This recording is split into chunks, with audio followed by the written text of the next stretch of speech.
بسم الله الرحمن الرحيم. مساء الخير، اهلا بكم مشاهدينا الاعزاء، حيث التغطيه مستمره عبر قنوات بي ان سبورت للاحداث الكبرى.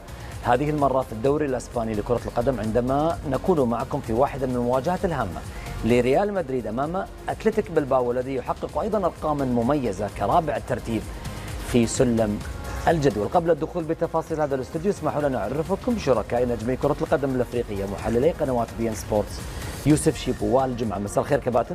مساء الخير يا طارق، اهلا بك. حياكم الله. الله يبارك فيك. اهلا وسهلا. دوري ساخن الى ابعد درجه وبشكل كبير حتى امتاره الاخيره قبل 4 جولات او 6 جولات من نهايه الدوري، لنتعرف اكثر مشاهدينا الاعزاء من سيكون بطلا لهذا الدوري بعد ان اشتدت المنافسه فيه بشكل كبير ل3 فرق، ولكن اتلتيكو مدريد الذي ابتعد مؤخرا عن اللحاق بالصداره بعد خسارته الماضيه بهدف مقابل لا شيء بالثواني الاخيره من لاس بالماس. اما ريال مدريد امام اتلتيك بلباو بتمام 10 مساء بتوقيت مكه المكرمه. وهنا نتعرف على جدول ترتيب الليغا حتى هذه اللحظه وقبل بدايه هذه المباراه واستكمال للجوله 32، حيث برشلونه بصداره الترتيب بعد انتصار مهم وصعب للغايه يوم الامس، بعد أن تمكن من تصدر الترتيب ب 73 نقطة. ريال مدريد بالمرتبة الثانية 66 نقطة.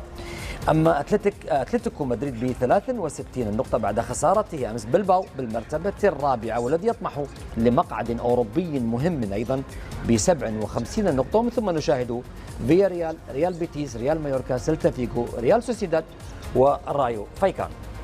أهلا بحضراتكم من جديد. دعونا ندخل مباشرة للملف الفني الخاص لهذه المواجهة، ولكن نتحدث عن ما جرى أمس مشاهدينا الأعزاء في هذا الدوري، عندما انتصر برشلونة بفوز صعب للغاية في هذه المباراة التي شاهدناها معكم مشاهدينا الأعزاء. يوسف، كان فوز صعب للغاية أمام سيلتا فيغو، ولكن واضح بأن برشلونة أيضا كان يعاني في هذه المباراة.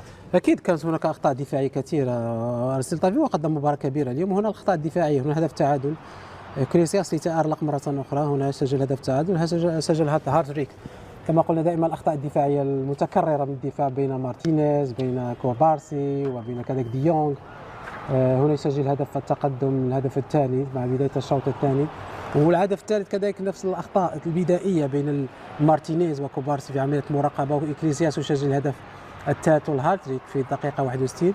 لكن بعد تغييرات فليك، دخول يامين يامال وكذلك دخول أولمو، غير من أداء الفريق خصوصا من الجانب الهجومي، وأولمو يسجل هنا هدف الثاني تقيس الفريق في توقيت مهم. أنت كنت في الاستوديو أمس؟ نعم. جاك شعور بأن برشلونة راح يخسر المباراة هذه لما شفتها 3-1؟ لا.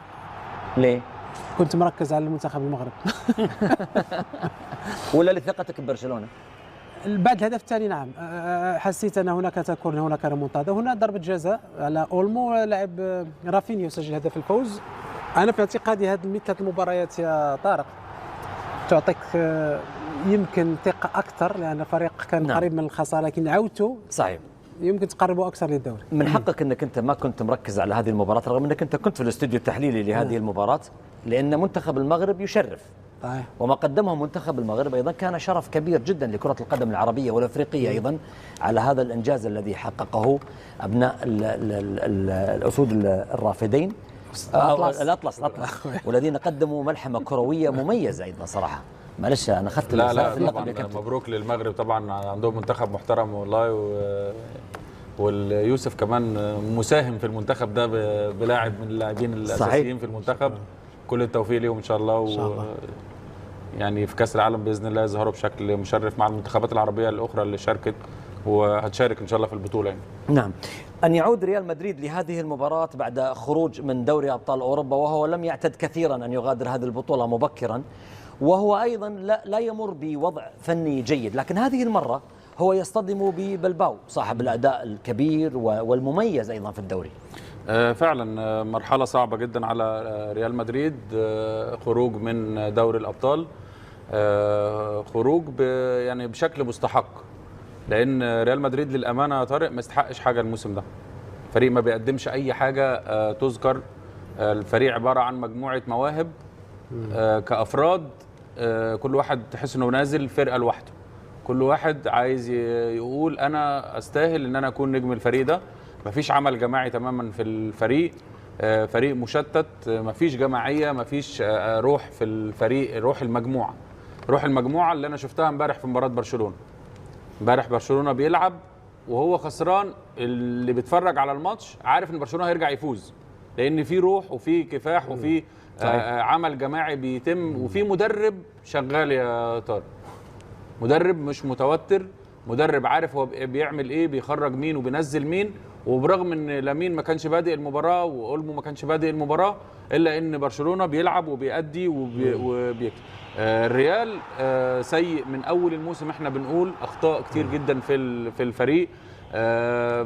يعني اختيارات انشيلوتي طبعا كل مباراه عليها علامه الاستفهام. حتى في الاياب سيء عدم التدعيم. نعم، حتى في الاياب سيء، حتى في مباراه الاياب طبعا، حتى في مباراه الاياب هو اصطدم بفريق قوي فعلا، اي نعم، ولكن الريال ما تقتنعش بيه يا طارق، ما تقتنعش باداء الفريق. منظومه سيئه جدا جماعيه. ريال مدريد افتقد امور كتير جدا من اللي كانت خلاته بطل في المواسم اللي فاتت يا طارق. كرة القدم عمرها ما تكون لعبة أفراد أبدا. لو جبت أعظم لعيب في العالم وخليته لوحده في فريق وبيلعب بالطريقة اللي بيلعب بها ريال مدريد، عمره ما هيكسب. العمل الجماعي هو اللي بيكسب. يعني ممكن أنت كأفراد يبقى عندك 9 من 10، ولكن تخدم المنظومة ما فيش. إنما المنظومة لو كلها 7 من 10 و8 من 10 تقدر تكتسح كل شيء يا طارق. يوسف شيبو مترصد لك الان. لا لا لا، الرد جاهز عنده. لا لا مش دلوقتي، لسه بعد شوي. اتفق مع كلام.